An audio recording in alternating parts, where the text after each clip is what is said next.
Once your buttons are aligned on your page, it's time to save and export.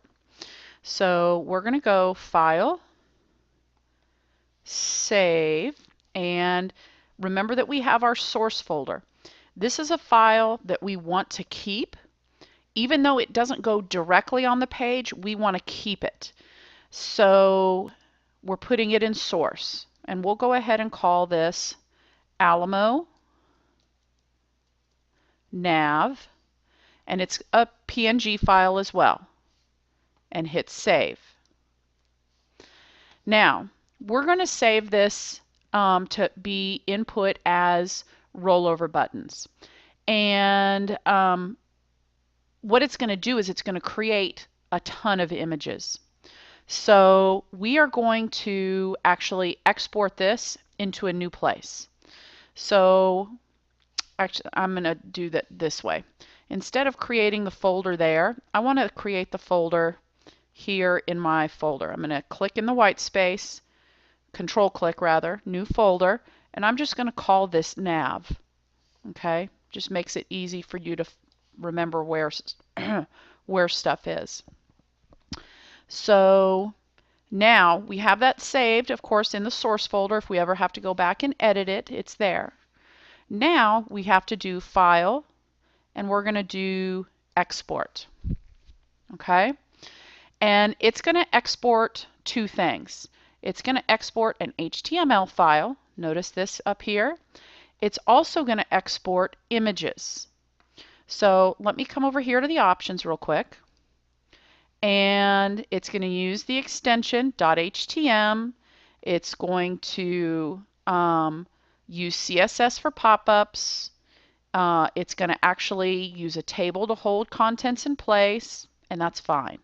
I'm going to click OK. Now, it's doing the HTML file here. It's going to export slices, and we want to make sure that we check here where it says include areas without slices. That way it has all of our background. Okay, that's the area without the slices. And then we need to check so that we can put images in a subfolder. Now, at this point, we're browsing to see what subfolder we're putting them in.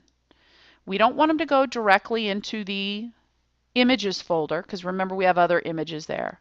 We want them to go into the nav folder. So now, if we look, there is the nav folder. And then if I hit export, it's going to export as a HTML and images. I can come here into the into my folder,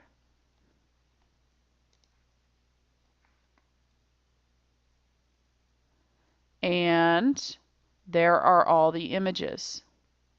What I don't see, however, is where is the Alamo nav. Let me export this one more time. File, export, Alamo. Oh, why is it trying to go in source? Alamo nav. Okay, it's going in source.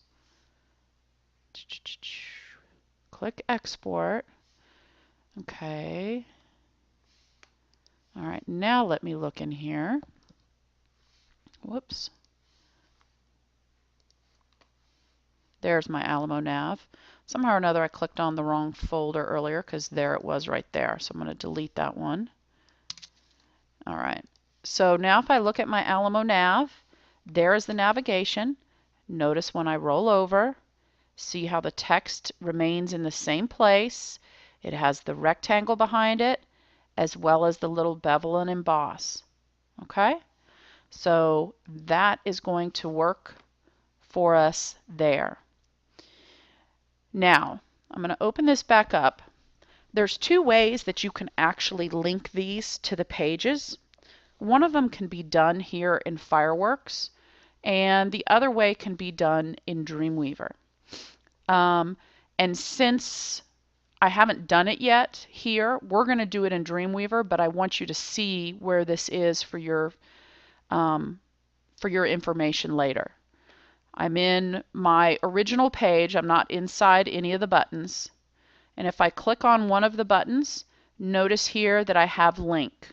Okay, so I could actually type in whatever I want that page to link to.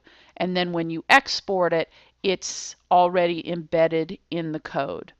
We're not going to do that right now. I just wanted you to see where that is. Okay, so at this point, you've got your PNG saved into your source folder.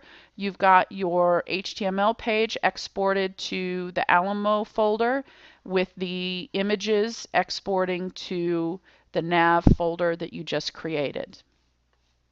And then you're ready to move on.